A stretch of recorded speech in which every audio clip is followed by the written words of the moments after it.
कौन बनेगा नेता। नगर निगम के चुनाव पास आने वाले थे। पूरे कानपुर शहर में टिकट को लेकर मारामारी शुरू थी, लेकिन सबसे ज्यादा चर्चा में वार्ड नंबर 40 की सीट थी। वो इसलिए क्योंकि इस बार वहां की सीट महिला के लिए आरक्षित थी। अब सवाल ये था कि चुनाव लड़ेगा कौन।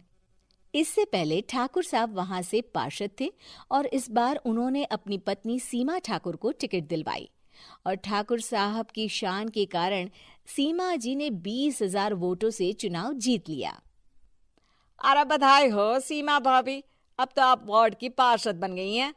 अब तो हमारे काम आप ही करवाएंगी। अरे ये तो सिर्फ नाम की पार्षद बनी है, वो तो महिला सीट आ गई, वरना पार्षद तो मुझे ही बनना था। अब भले ही चेहरा इसका होगा, लेकिन पावर तो मेरी ही होगी। अरे वाह भाई साहब, क्या दिमाग लगाया है आपने भी। आइए आप लोग, खाना लगा दिया है सबके लिए। सीमा जी पार्षद बन चुकी थीं, फिर भी उनकी एक ना चलती। सारे काम ठाकुर साहब खुद ही संभाल लेते और जहां जरूरत पड़ती वहां सीमा जी का अंगूठा लगवा लेते। सीमा जी ज्यादा पढ़ी लिखी भी नहीं थी।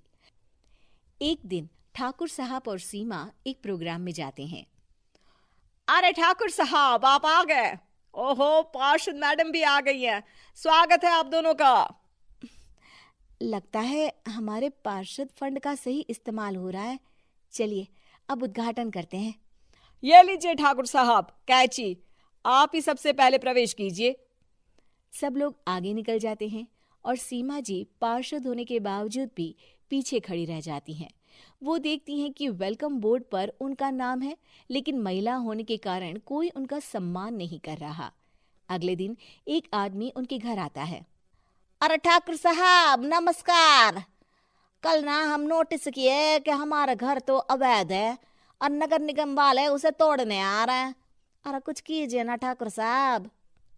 देखो भाई, मैं तो ज्यादा कुछ कर नहीं सकता, पर अगर तुम सबकी जेब गर्म कर दो तो कुछ हो सकता है। कुल मिलाकर 4 लाख लगेंगे। अरे 4 लाख ठाकुर साहब? अरे भाई, मैं अपने लिए नहीं मांग रहा हूँ। दरोगा है, इंजीनियर बाबू है, बड़े साहब है, सबको देना पड़ता है ना थोड़ा थोड़ा। बोलो है मंजूर? तभी वहां अचानक सीमा जी आ जाती हैं। अरे ये आप क्या कर रहे हैं? पहले इन्हीं लोगों से तो आपने वोट मांगे, अब इनसे ही पैसे ले रहे हो। अरे चुप रहो तुम। तुम्हारा काम है सिर्फ अंगूठा लगाना, तुम वही किया करो। मुझे दूसरे काम तुम मत सिखाओ, समझी? और तुम ना जाओ, अब पैसे लेकर आओ, वरना जेसीबी किसी भी वक्त आती होगी। सब कुछ ऐसे ही चलते रहता है। एक दिन सीमा जी और ठाकुर साहब को एक लोकल मीटिंग में बुलाया जाता है। वहां पर कई और अधिकारी लोग भी मौजूद रहते हैं। अब मैं चाहूंगा कि ठाकुर साहब हमारे बीच 2 शब्द कहें। मेरे प्यारे भाइयों और बहनों, आज मेरा सौभाग्य है कि मैं आप सबकी सेवा दिन रात कर पा रहा हूँ। आपने मेरी पत्नी को भारी मतों से जिताया है, इसलिए मैं आप सभी का शुक्रगुजार हूँ। मैं आप सबसे वादा करता हूँ कि हमेशा की तरह हमारे वार्ड में किसी को कोई तकलीफ नहीं आने दूंगा। सभी लोग तालियां बजाने लगते हैं। अब मैं माननीय पार्षद मैडम को स्टेज पे बुलाना चाहूंगा। अपने नाम को बुलाया सुनकर सीमा जी एकदम चौंक जाती है। उन्हें बिल्कुल उम्मीद नहीं थी कि इतनी बड़ी जगह उन्हें मंच पर बुलाया जाएगा। जैसे तैसे वो मंच पर चढ़ती हैं। ऊपर जाते ही सीमा जी को सारी पुरानी बातें याद आ जाती हैं कि किस तरह उनके पति उन्हें कभी भी आगे बढ़ने नहीं देते और उनके नाम से गलत काम करते हैं। वो बोलने लगती हैं।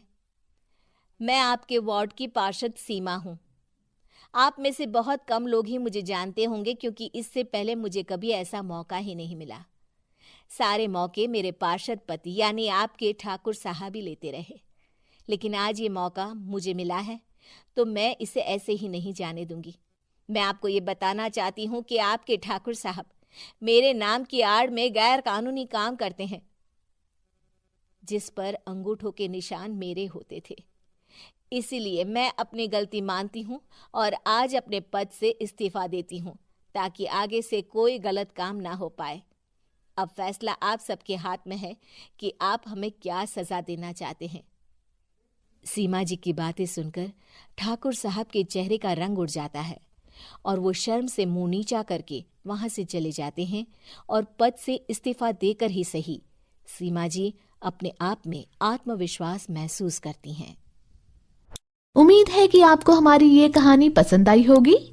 कृपया हमारे चैनल को सब्सक्राइब करें और सभी अपडेट्स के लिए बेल आइकन जरूर क्लिक करें और हाँ, वीडियो लाइक और शेयर करना मत भूलिएगा। Bye bye.